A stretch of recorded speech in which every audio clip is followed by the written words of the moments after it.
Sorry. Alright, you can stop, Rossini. Stop. Hello there, Nate Jackson, Criterion Collection Reviewer Guy here, channeling my... What is this guy's name? I said the name... Oh, I guess I didn't get the book right. Well, that sucks. Anyway. Hello there, Nate Jackson, Criterion Collection Reviewer Guy here. Number 292, Preston Sturges, Unfaithfully Yours. I've been waiting for this one for a while, and it delivered. I waited for this one when I got into the Criterion. I put this in my wish list because it said pitch black comedy. I'm like, okay, well, that sounds intriguing. And Criterion didn't build it up to be something that it wasn't, because it actually is. Pretty funny. Rex Harrison, Linda Darnell, Rudy Valley of all people, I know. Anyway, 1948, 105 minutes, black and white, monorail, blah, blah, blah, blah, blah. So, anyway, pretty funny stuff. The third Sturges movie we've seen so far. We've got The Lady Eve and Sullivan's Travels, which I wasn't crazy about. This is definitely the best. We still got one more, The Palm Beach Story, 741, I think, 740 something or other.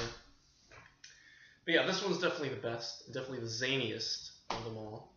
And yeah, so it's a pretty crazy story. Let me see if I can, I'm going to pull up the cast listing because I want to remember their names here. So, we got Rex Harrison, he's the star, and he plays Sir Alfred de Carter, and his wife Daphne is Darnell.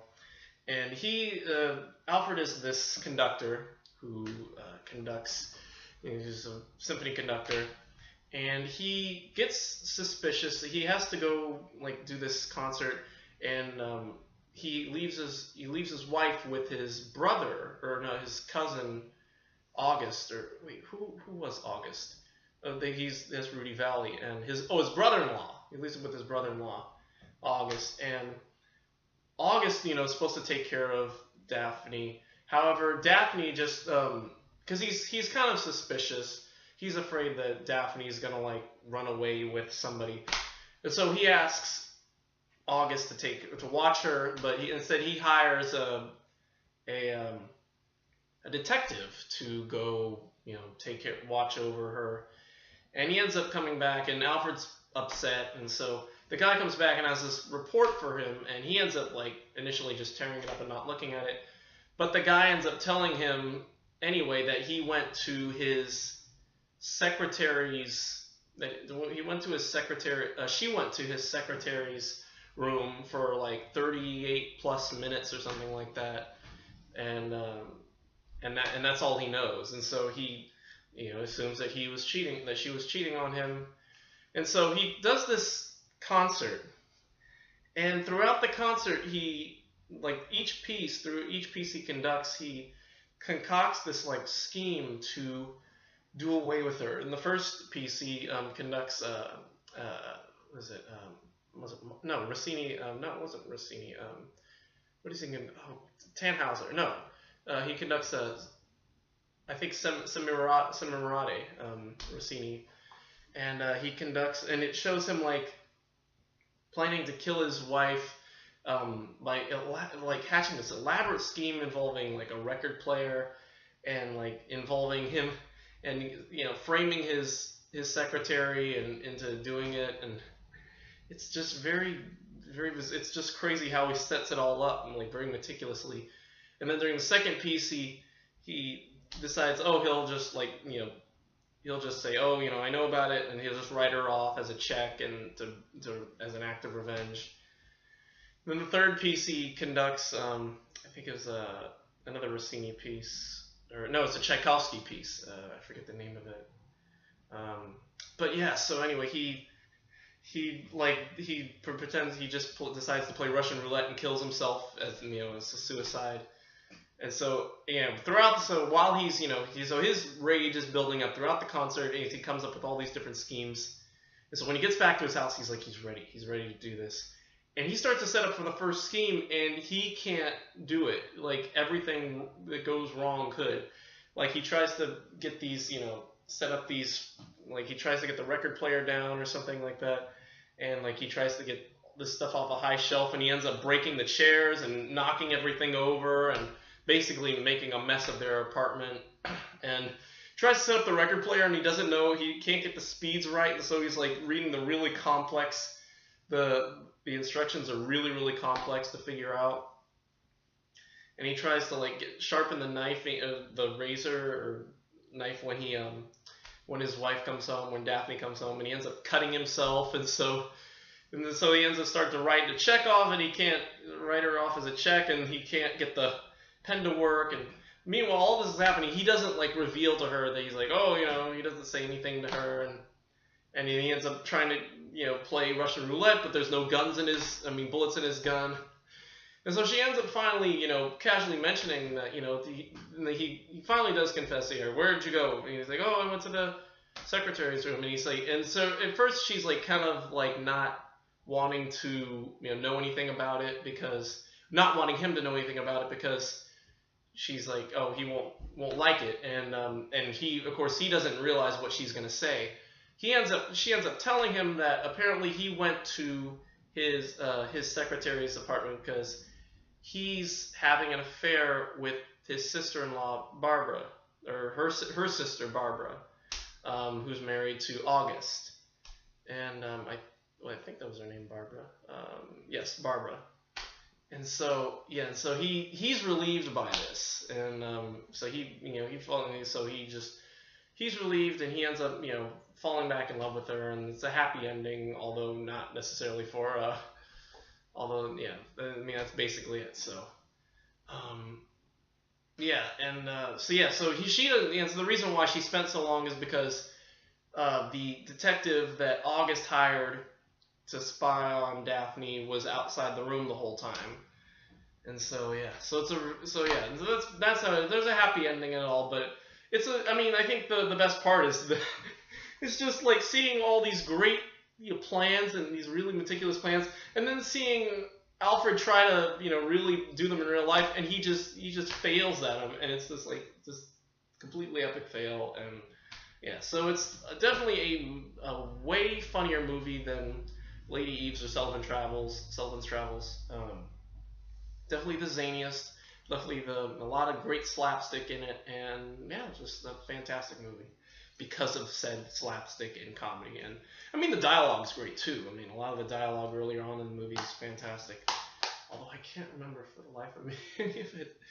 Oh well, but like I said, it's still fantastic. What do we rate this? That being said, I'm gonna give this an A-. I don't know. I kind of wanted Winborn to get a little. Winborn is the secretary. I wanted him to get his comeuppance or something like that. He could have tied off that, but like I said, maybe I'm feeling the same way I did about Heaven Can Wait. I wanted I forget her name. Jean Tierney's character to reunite with Don Amici's character Henry, and at the end, but maybe you can't get everything in these old 40s movies, so maybe it's just that. But so anyway, A-, still a really fantastic movie though. Supplements. It's an introduction by Terry Jones from Monty Python, and director of Life of Brian. And talked about how he loved Sturgis, and it's one of the earliest movies he remembers seeing when he was a kid.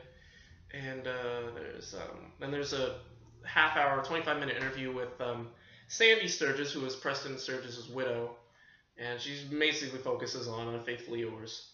And there's some production photos and stills in the trailer, and that's it. So, Unfaithfully Yours, definitely got to get this one. This will, God, I gotta say, it's getting hard. I think this is going to be in the top 28, but there's so many other good movies that we have, and it's really hard to pick 28 good movies. This has definitely been one of the more difficult, definitely been the most difficult in deciding which are the best that we've seen this year, or I've seen this year. So but Unfaithfully Yours, A-, probably, because comedies are awesome. So anyway, that's it for me today. Tomorrow, more than likely tomorrow, we are going to do, tomorrow, Flowers of St. Francis. That'll be tomorrow. And then Thursday we're going to do, the Browning version, which I still don't have. I thought I had it in this pile, but it's somewhere else. So Browning version, and hopefully, or maybe maybe not the Browning version, but definitely Element of Crime. Element of Crime will probably be, actually that will probably be Thursday, will be Element of Crime. And then Friday and Saturday we'll take the days off, and Sunday we'll probably do Browning version then, as well as maybe the next one after that, which I believe is, yeah, Crazed Fruit. It's either Crazed Fruit or La Notte Bianche. I think it's Crazed Fruit, if I remember correctly.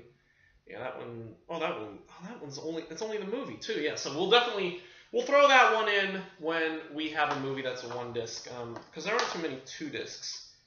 In fact, I don't think there are any 2-discs that we have outside of, the Qui-Gon. And then, of course, we've still got Branded to Kill and Tokyo Drifter, which are apparently on their way. I'm going to be pissed if they just randomly showed up as in transit for no reason. And then Gate of All Health Our Balthazar, Gate of Flesh, Story of a Prostitute, which I don't think actually I put a hold on. I'll probably do it sometime later this week, probably tomorrow or Friday, because we can get through the rest of the week without, we won't be getting to Story of a Prostitute until probably sometime maybe late next week. Last week of, probably looking at my calendar, last week of March we'll probably get to Story of a Prostitute and Gate of Flesh and all that. But who knows? Maybe I'll find some time to do more. But yeah, so anyway, that's it for me. Thank you for watching. Don't get jealous because just hear your wife out, because she might be a liar and all that stuff. And don't be thinking of murdering your wife while you're conducting. Think of the music, because especially when you're conducting great pieces like that. Anyway, that's it for me. Thank you for watching, and we will see you tomorrow for the Flowers of St. Francis. And until then, goodbye.